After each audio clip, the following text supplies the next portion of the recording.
नाज़रीन, शैतान कौन था? शैतान की तख्लीक कैसे हुई?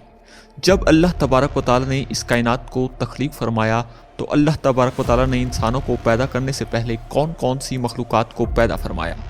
इस रूए ज़मीन पर इंसानों से पहले कौन कौन सी मखलूक़ात रहा करती थी? और इंसानों के अज़ली दुश्मन शैतान को कैसे पैदा किया गया? इसके माँ बाप कौन थे? और इस रूए ज़मीन पर सबसे पहले शैतानों और फरिश्तों के दरमियान जंग किस वजह से हुई? एक अहम सवाल कि शैतान इज़राइल से इब्लीस कैसे बना, और ऐसे बहुत से सवालात जो शैतान यानी इब्लीस के हवाले से हमारे जहनों में उठते हैं।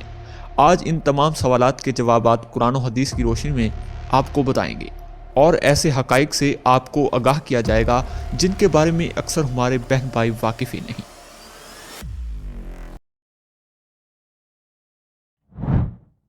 अल्लाह तबारक व तआला कुरान पाक में इरशाद फरमाता है, ए ईमान वालो, इस्लाम में पूरे पूरे दाखिल हो जाओ और शैतान के रास्ते पर ना चलो, बेशक वो तुम्हारा खुला दुश्मन है। हज़रत आदम अलैहिस्सलाम की तख्लीक से पहले अल्लाह तबारक व तआला ने सिर्फ दो मखलूक़ात को पैदा किया, एक नारी और दूसरा नूरी। नूरी यानी फरिश्तों को कहा जाता है, जिनको अल्लाह तबारक व तआला ने नूर से तख्लीक फरमाया। इस नूरी मखलूक की नस्ल नहीं बढ़ती क्योंकि अल्लाह तबारक व तआला ने इस नूरी मखलूक के जोड़े नहीं पैदा किए, जिस वजह से फरिश्तों की औलाद पैदा नहीं होती। और दूसरी नारी मखलूक जिनको आग से पैदा किया गया वो जिन्नात हैं, जिनके बारे में रिवायत में आता है कि जिन्नात में सबसे पहले समून जिन को पैदा किया गया। अल्लाह तबारक व तआला ने समून जिन को पैदा करके ज़मीन पर भेजा और इसके लिए एक जिन लड़की को भी पैदा फरमाया। इस तरह इस जिन ने इस लड़की से शादी कर ली, जिससे इनकी नस्ल खूब बढ़ी और ये जिन्नात इतने ज़्यादा हो गए कि पूरी रूह ज़मीन पर फैल गए। शुरू में ये जिन्नात फरिश्तों की तरह हर वक्त अल्लाह तबारक व तआला की इबादत में मशगूल रहा करते थे, और फिर आहिस्ता आहिस्ता इनमें से कुछ ऐसे जिन्नात ने अल्लाह तबारक व तआला की नाफरमानी करना शुरू कर दी और अल्लाह तबारक व तआला के हुक्म को मानने से इनकार कर दिया, जिसकी वजह से ये नारी मखलूक अल्लाह तबारक व तआला की नाफरमानी मखलूक बन गई। नाज़रीन, अब आपको बताते हैं कि शैतान के माँ बाप कौन थे। जिन्नात में से एक नामी गरामी जिनका नाम चिलीपा था और इसकी बीवी का नाम तिबलीस था। ये दोनों बहुत ही कद आवर और बहादुर थे। कहा जाता है कि चिलीपा जिन की शक्ल और सूरत बब्बर शेर की तरह थी और तिबलीस की शक्ल भेड़िए से मिलती जुलती थी।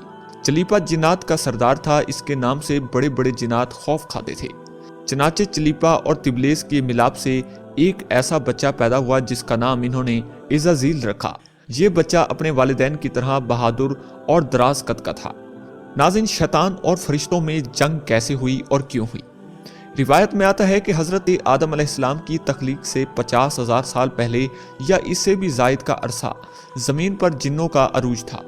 इस रूए ज़मीन पर हर तरफ जिन्नात ही जिन्नात थे। ये जिन्नात ज़्यादा शरीर थे और ये ज़मीन के अंदर फितना फसाद फैलाते थे।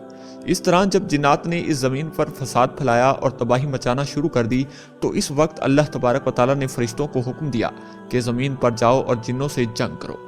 तो फरिश्ते अल्लाह तबारक व तआला के हुक्म से ज़मीन पर उतरे। इन फरिश्तों ने जिन्नों को हुक्म दिया कि अल्लाह तबारक व तआला ने हुक्म दिया है कि ज़मीन में अमन व अमान से ज़िंदगी बसर करो, लेकिन जिन्नात ने फरिश्तों की बात को मानने से इनकार कर दिया, जिसकी वजह से जिन्नात और फरिश्तों के दरमियान बहुत बड़ी जंग हुई। इस खौफनाक जंग में इज़ाज़ील के वालिद यानी चिलीपा और तबलीज़ ने भी शिरकत की। इस जंग में फरिश्ते अल्लाह के हुक्म से जिन्नात पर गालिब आ गए। इस जंग के अंदर बहुत सारे जिन्नात मारे गए, जिनमें इज़ाज़ील के वालिद भी शामिल थे, और बाकी सरकिश जिन्नात को अल्लाह तबारक व तआला के हुक्म के मुताबिक कैद कर लिया गया। इन कैदियों में इज़ाज़ील भी शामिल था। फरिश्ते जब इन जिन्नात को कैद करके आसमानों की तरफ ले गए तो शैतान भी इनके साथ आसमान पर चला गया। फिर अल्लाह की तरफ से फरिश्तों को हुक्म मिला कि इज़ाज़ील की बेहतरीन तरबियत की जाए और इसकी अच्छी परवरिश की जाए। अजीज दोस्तों, फरिश्तों ने इज़ाज़ील को इबादत करने की बेहतरीन तरीकों से आगाह किया, जिसकी वजह से इज़ाज़ील अल्लाह तबारक व तआला का एक इबादत गुजार बंदा बन गया और अल्लाह ताला की बारगाह में बहुत बड़ा मर्तबा हासिल कर लिया। इस दौरान इज़ाज़ील बहुत काबिल और अक्लमंद बन गया। इस वक्त अल्लाह ने इज़ाज़ील को फरिश्तों पर उस्ताद मुकर्रर कर दिया। इज़ाज़ील फरिश्तों को तालीम और तरबियत देने लगा और फरिश्ते इज़ाज़ील के पास आते और इल्म हासिल करते। अजीज दोस्तों, फरिश्ते इज़ाज़ील को नेक और परहेजगार कहा करते थे। हज़रत काब बिन अहबार रज़ी अल्लाह ताला अन्हु बयान करते हैं कि इज़ाज़ील 40,000 साल तक जन्नत का खजानची रहा اور اسی 50 سال تک وہ فرشتوں کے ساتھ رہا اور 20,000 سال تک فرشتوں کو تعلیم و تربیت دیتا رہا۔ اس کا مقام اللہ تبارک و تعالیٰ کی بارگاہ میں اتنا زیادہ ہو گیا کہ اللہ تبارک و تعالیٰ کے سب سے مقرب فرشتے حضرت جبرائیل علیہ السلام، حضرت میکائیل علیہ السلام، حضرت اسرافیل علیہ السلام اور حضرت عزرائیل علیہ السلام بھی اس سے تعلیم و تربیت حاصل کیا کرتے تھے۔ اللہ تبارک و تعالیٰ اس کائنات کا حقیقی مالک ہے، اس سے کوئی بھی چیز پوشیدہ نہیں ہے۔ اللہ تعالیٰ کو اس بات کا علم تھا کہ یہ عزازیل ایک دن میرے حکم کو جھٹلا دے گا اور اس کا خاتمہ کفر پر ہوگا۔ چنانچہ ایک دن عزازیل کا گزر لوح محفوظ کے قریب سے ہوا تو عزازیل نے لوح محفوظ پر دیکھا جس پر لکھا ہوا تھا کہ میں شیطان مردود سے اللہ کی پناہ مانگتا ہوں۔ اس تحریر کو پڑھنے کے بعد تقریباً 2000 سال تک عزازیل روتا رہا اور اللہ تبارک و تعالیٰ کی عبادت میں مصروف رہا۔ عزازیل اللہ تبارک و تعالیٰ کی بارگاہ میں یہ سوال کرنے لگا کہ یا رب العالمین، یہ اتنا بڑا شیطان مردود کون ہے جس سے پناہ مانگی جا رہی ہے؟ عزازیل کے سوال کا جواب دیتے ہوئے اللہ تعالیٰ نے ارشاد فرمایا کہ میں نے ایک بندے کو اپنی ہر نعمت سے نوازا ہے۔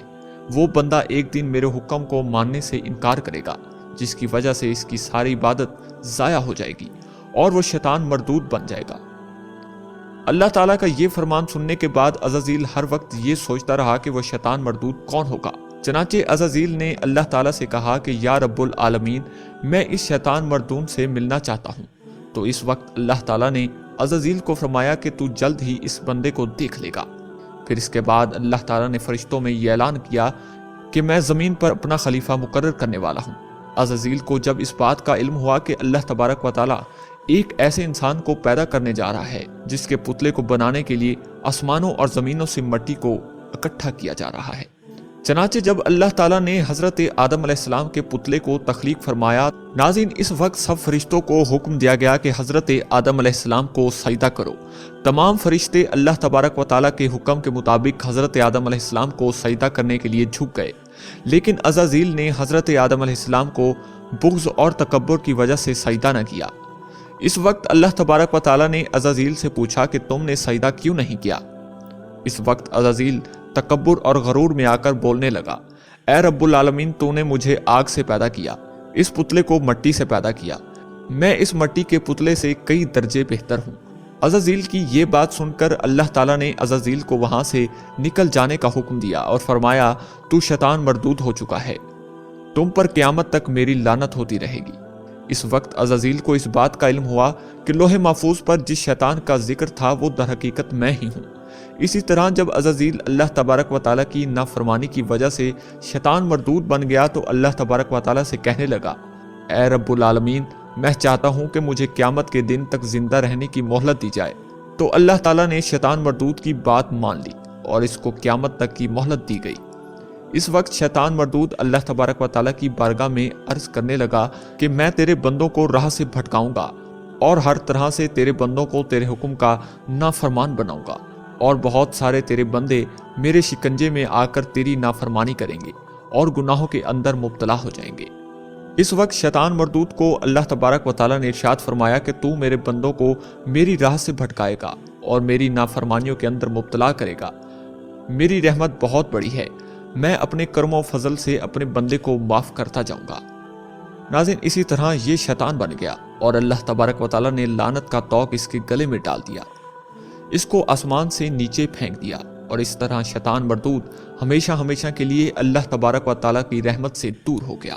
روایت میں آتا ہے کہ جب قرب قیامت دوسرا سور پھونکا جائے گا تو اس وقت اللہ تبارک و تعالیٰ شیطان کو دردناک موت عطا فرمائے گا، اور اس کے بعد شیطان مردود کو ہمیشہ ہمیشہ کے لیے جہنم میں داخل کر دیا جائے گا۔